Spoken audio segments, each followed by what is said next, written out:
Margaret, run thee to the parlour. There shalt thou find my cousin Beatrice, proposing with the prince and Claudio. Whisper her ear and tell her Ursula and I walk in the orchard, and our whole discourse is of her.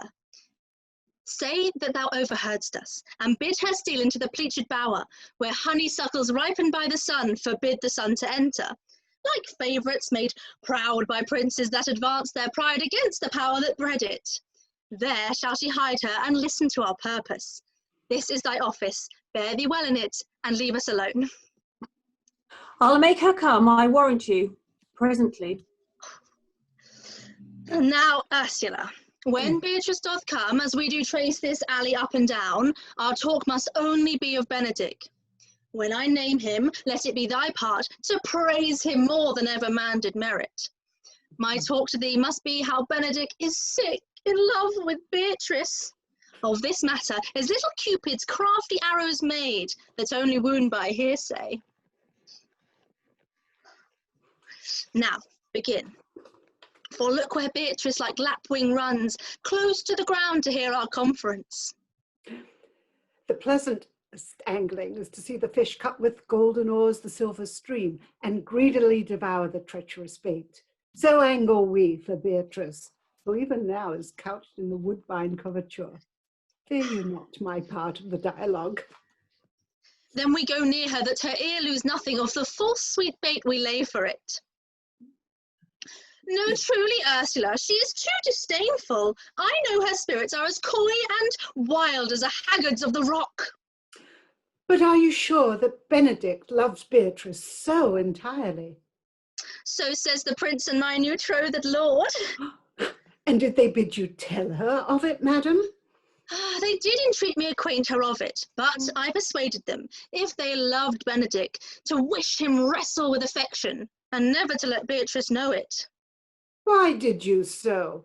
Doth not the gentleman deserve as full as fortunate a bed as ever Beatrice should couch upon? Oh, God of love, I know he doth deserve as much as may be yielded to a man. But nature never framed a woman's heart of prouder stuff than that of Beatrice. Disdain and scorn ride sparkling in her eyes, misprizing what they look on. And her wit values itself so highly that to her all matters else seem weak. She cannot love, nor take no shape, nor project of affection. She is so self-endeared. Sure, I think so. And therefore certainly it were not good she knew his love, lest she make sport of it. Why, you speak truth. I never yet saw man, how wise, how noble, young, how rarely featured. But she would spell him backwards. If fair-faced, she would swear the gentleman should be her sister. If black, why nature, drawing of an antique made foul blot. If tall, a lance ill-headed. If low, an agate very vilely cut. If speaking, why, a vein blown in all winds. If silent, why, a block moved with none. And so she turns every man wrong side out, and never gives to truth and virtue that which simpleness and merit purchaseth. Sure, such carping is not commendable. No, not to be so odd, and from all fashions, as Beatrice is, cannot be commendable. But who dare tell her so? If I should speak, she would mock me into the air. Oh, she would laugh me out of myself and press me to death with wit. Therefore, let Benedick, like covered fire, consume away in sighs, waste inwardly. It were a better death than die with mocks, which is as bad as die with tickling. Yet tell her of it. Hear what she will say. No, rather I will go to Benedick and counsel him to fight against his passions. And truly I'll devise some honest slander to stain my cousin with. One doth not know how much an ill word may poison liking. Oh, do not do your cousin such a wrong. She cannot be so much without true judgment, having so swift and excellent a wit as she is prized to have, as to refuse such a dread gentleman as Signor Benedick. He is the only man of Italy always accepted my dear Claudio. I pray you, be not angry with me, madam. Speaking my fancy, Signor Benedick, for shape, for bearing, argument, and valour, goes foremost in report through Italy. Indeed, he hath an excellent good name. His excellent did earn it, ere he had it. When are you married, madam? Why, every day. Tomorrow. Come, go in. I'll show thee some attires and have thy counsel which best to furnish me tomorrow. She's limed, I warrant you. We have caught her, madam. If it proves so, then loving goes by haps. Some Cupid kills with arrows, some with traps.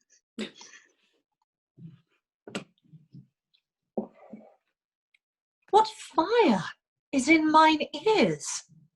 Can this be true? Stand I condemned for pride and scorn so much? Contempt, farewell and maiden pride, adieu. No glory lives behind the back of such. And Benedick, love on. I will requite thee, taming my wild heart to thy loving hand. If thou dost love, my kindness shall incite thee to blind our loves up in a holy band, for others say thou dost deserve, and I believe it better than reportedly. I do but stay to your marriage be consummate, then go I toward Aragon. I'll bring you thither, my lord, if you'll vouchsafe me. Nay, that would be as great a soil in the new gloss of your marriage as to show a child his new coat, and forbid him wear it.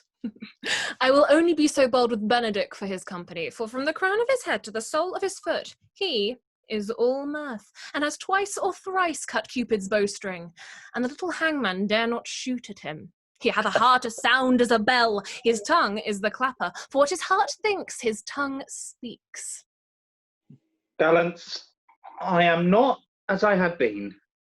So say I. Methinks you are sadder. I hope he be in love.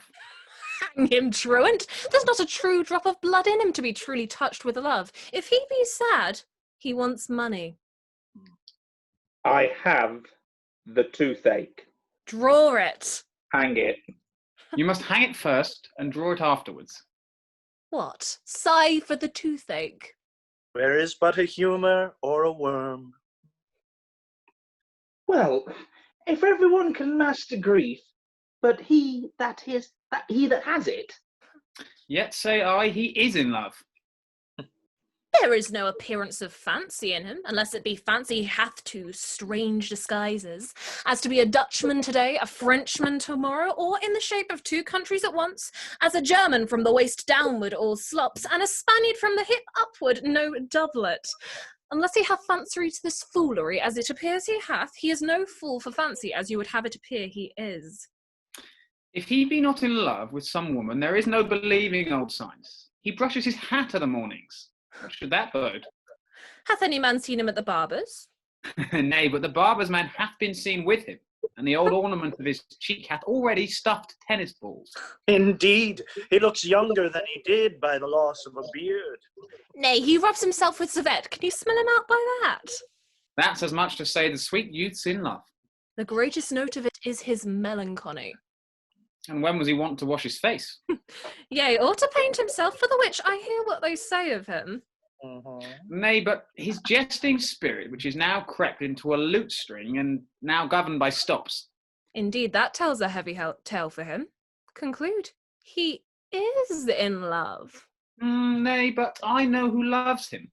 Ooh. That I would know too. I warrant one that knows him not. Yes, and his ill conditions, and despite of all, dies for him. She shall be buried with her face upwards. Yet this is no charm for the toothache. Oh, signor, walk aside me. I've studied 8 or 9 wise words I wish to speak to you, which these hobby horses must not hear. For my life to break with him about Beatrice. 'Tis even so. Hero and Margaret have by this played their parts with Beatrice, and then the two bears will not bite each other whence they meet. My lord and brother, God save you. Good den, brother. If your leisure served, I would speak with you. In private? If it please you, yet Count Claudio may hear, for what I would speak of concerns him. What's the matter? Means your lordship to be married tomorrow? You know he does. I know not that when he knows what I know. If there be any impediment, I pray you discover it. You may think I love you not. Let that appear hereafter, and aim better at me by that I now will manifest. For my brother, I think he holds you well, and in dearness of heart hath holp to effect your ensuing marriage. Surely suit ill spent, and labour ill bestowed. Why? What's the matter? I came hither to tell you, and circumstances shortened, for she has been too long a talking of. The lady is disloyal. Who? Hero? Even she, Leonato's hero, your hero, every man's hero. Disloyal? The word is too good to paint out her wickedness. I could say she were worse. Think you of a worse title, and I will fit her to it. Wonder not till further warrant. Go but with me tonight. You shall see her chamber window entered, even the night before her wedding day. If you love her then, tomorrow wed her. But it would better fit your honour to change your mind. May this be so? I will not think it. If you dare not trust that you see, confess not that you know. If you will follow me, I will show you enough. And when you have seen more and heard more, proceed accordingly. If I see anything tonight why I should not marry her tomorrow in the congregation where I should wed, there will I shame her. And as I wooed for thee to obtain her, I will join with thee to disgrace her. I will disparage her no farther till you are my witnesses. Bear it coldly but till midnight, and let the issue show itself. O day untowardly turned! Oh, mischief strangely thwarting! Oh, plague right well prevented.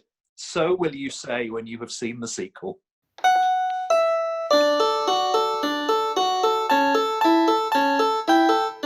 Are you good men and true?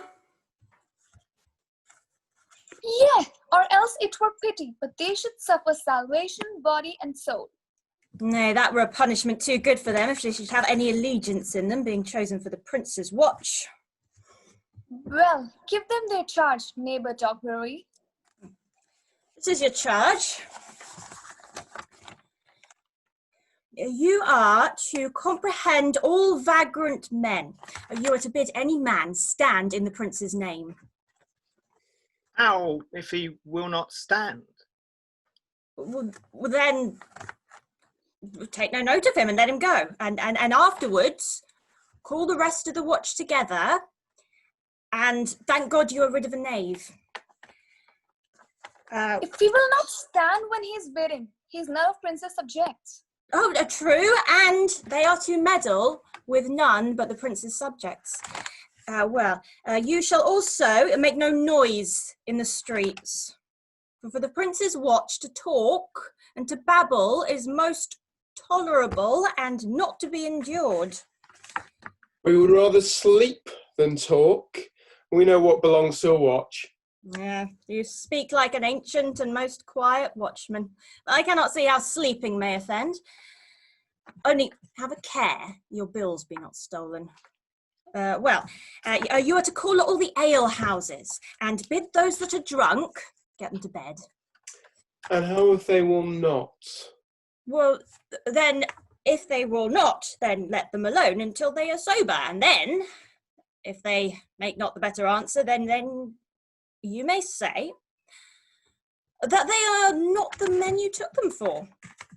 Well, sir.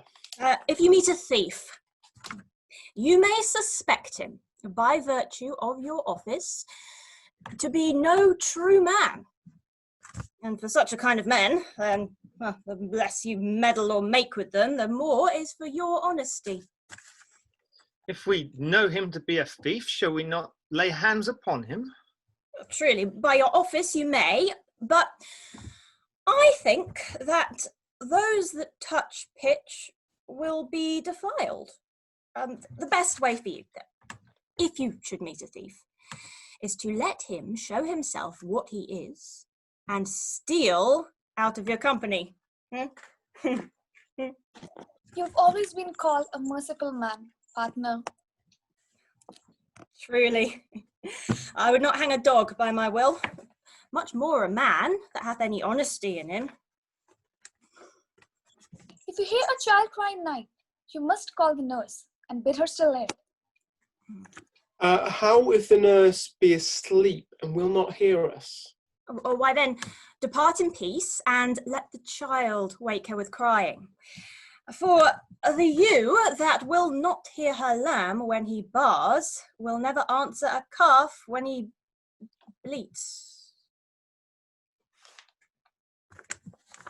'Tis very true. Now this is the end of the charge. You, constable, are to present the prince's own person. If you meet the prince in the night, you may stay him. Nay, by a lady, that I think you cannot. Yeah, 5 shillings to 1 odds. You may stay him. Marry, not without the prince be willing. For indeed, the watch ought to offend no man, and it is an offence to stay a man against his will. By a lady, I think be it. Well, neighbours, good night. If any matter of weight occurs, call me up. And keep your neighbours' counsel and your own. And good night. Come, neighbour. Well, masters, we hear our charge. Let us go sit here upon this church bench till 2, and then all to bed. One word more, honest neighbours. I pray you, keep watch about Signor Leonato's door. For the wedding being there tomorrow, there is a great coil tonight. Adieu. Be vigilant. Stay alert, I beseech you. What, Conrad? Peace, sir. Stir not. Conrad, I say. Here, man. I am at thy elbow. Mass, and my elbow reached. I thought there would a scab follow. I will owe thee an answer for that. Now, forward with thy tale. Stand thee close then, under this penthouse, or it drizzles rain, and I, like a true drunkard, utter all to thee. Some treason, masters. Let stand close. Therefore know, I have earned of Don John 1,000 ducats. Is it possible that any villainy should be so dear? I should rather ask if it were possible any villainy should be so rich. For when rich villains have need of poor ones may make what price they will. I wonder at it. Know that I have tonight wooed Margaret, the lady Hero's gentlewoman, by the name of Hero. She leans me out at her mistress' chamber window, bids me 1,000 times good night. I tell this tale vilely. I should first tell thee how the Prince Claudio and my master, planted and placed and possessed by my master Don John, saw afar in the orchard this amiable encounter. And they thought Margaret was Hero? 2 of them did, the Prince and Claudio. But the devil, my master, knew she was Margaret, and partly by his oaths, which first possessed them, partly by the dark night, which did deceive them, but chiefly by my villainy, which did confirm any slander that Don John had made. Away went Claudio enraged, swore he would meet her, as he was appointed, next morning at the temple, and there, before the whole congregation, shame her with what he saw overnight, and send her home again without a husband.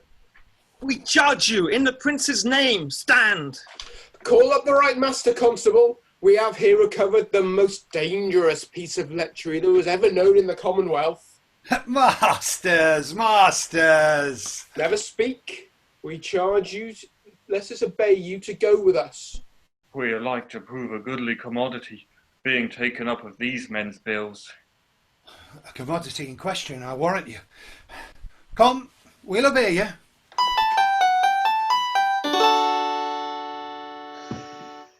Good Ursula, wake my cousin Beatrice and desire her to rise, I will, lady. and bid her come hither. Well. Troth, I think a rather rubato were better. No, pray thee, good Meg, I'll wear this. By my troth, it's not so good. I warrant your cousin will say so. My cousin's a fool, and thou art another. I'll wear none but this. Your gown's a most rare fashion, I faith. I saw the Duchess Milan's gown that they praise so. Oh, that exceeds, they say. By my troth, it's but a nightgown in respect of yours. Yours is worth 10 of it. God give me joy to wear it, for my heart is exceedingly heavy. Will be heavier soon by the weight of a man. Fie upon thee, art thou not ashamed? Of what, lady? Of speaking honourably? Is not marriage honourable in a beggar? Is not your lord honourable without marriage? I think you would have me say, saving your reverence, a husband, and bad thinking do not rest true speaking. I'll offend nobody. Is there any harm in the heavier for a husband? None, I think. And it be the right husband and the right wife, otherwise 'tis light and not heavy. What's my lady Beatrice else? Here she comes now. Good morrow, coz. Good morrow, sweet hero. Why, how now? Do you speak in a sick tune? 'Tis almost 5 o'clock, cousin. 'Tis time you were ready. By my troth, I am exceeding ill. Hey ho. These gloves the Count sent me, they're an excellent perfume. Oh, I am stuffed, cousin. I cannot smell. A maid and stuffed. There's a goodly catching of cold. Oh, God help me, how long have you professed apprehension? Even since you left it. Doth not my wit become me rarely? It is not seen enough. You should wear it in your cap. Oh, by my troth, I am sick. Adam, withdraw. The prince, the count, Signor Benedick, Don John, and all the gallants of the town are come to fetch you to church. Hold me dress, good coz, good Meg, good Ursula.